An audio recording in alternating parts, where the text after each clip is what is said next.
Freemasonry is believed to have originated in England during the late 16th or early 17th centuries, but no one knows exactly how or when the Masonic fraternity was formed. A widely accepted theory among Masonic scholars is that it arose from the stonemasons' guilds during the Middle Ages. The language and symbols used in the fraternity's rituals come from this era. In 1717, 4 lodges in London formed the first Grand Lodge of England, and records from that point on are more complete. Within 30 years, the fraternity had spread throughout Europe and the American colonies. The Masons have been both criticized and praised for their influential role in US history. George Washington reached the top level of the Masons on August 4, 1753. He was not alone among the founding founders. 21 signers of the Declaration of Independence were Masons. Many historians note that the Constitution and the Bill of Rights both seem to be heavily influenced by the Masonic civil religion, which focuses on freedom, free enterprise, and a limited role for the state. In Europe, the Masons were known for plotting against royal governments. In America, they became known for promoting republican virtues of self-government. During the late 1700s, it was the organization that was the most responsible for the spreading of the ideas of the Enlightenment, which were the dignity of man and the liberty of the individual, the right of all persons to worship as they choose, the formation of democratic governments, and the importance of public education. Masons supported the first public schools in both Europe and America. During the 1800s and early 1900s, Freemasonry grew dramatically.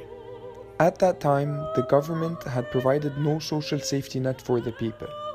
The Masonic tradition of finding orphanages, homes for widows, and homes for the elderly provided the only security many people knew back then. The qualifications to join the Masonic fraternity are common to all regular Masonic lodges. The first is that you must believe in a supreme being. Then you must be joining of your own free will. Plus, you must be a man. However, there are many women groups that are associated with the Masonic Society or sponsored by it. There are 3 degrees in the Masonic fraternity. The first, entered apprentice. Second, fellow craft. And the third is the Master Mason.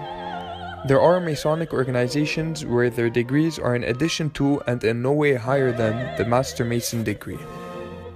Expulsion is, of all Masonic penalties, the most severe that can be inflicted on a member of the order, and hence it has been often called a Masonic death. The Masonic sign is rather an interesting one. The ruler and compass are the single most identifiable symbols of Freemasonry. Both the ruler and compass are architects' tools and are used in Masonic ritual as emblems to teach symbolic lessons. The G stands for God and is to remind Masons that God is at the center of Freemasonry.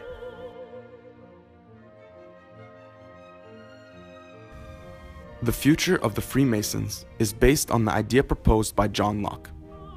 During the Enlightenment period, John Locke proposed that all people should have their fair rights, and it was the absolute duty for the government to protect them, their life, their liberty, and their property. As the Masons worked for the people and focused on what the people wanted, this was exactly what John Locke enforced. The Masons will always make sure that the government revolves around the people. As the Masons grew, so did their vision. They want to become openly recognized in their community as the primary fraternal organization. As the Program Master states, we will continue to work closely with the provinces and districts to develop a clear strategy based on the sound leadership and the involvement of the members, with a focus on the future needs. They will focus on making great man better and keep the people happy, being guided by values, integrity, respect, caring, and concern for others, cooperation and charity. By following these, the Masons are able to fortify their goals and protect what John Locke proposed. Their approach is also to monitor their achievements and success using modern media, and to also communicate with and assist members to make the most of the opportunities that Freemasonry offers. Always by the people, for the people.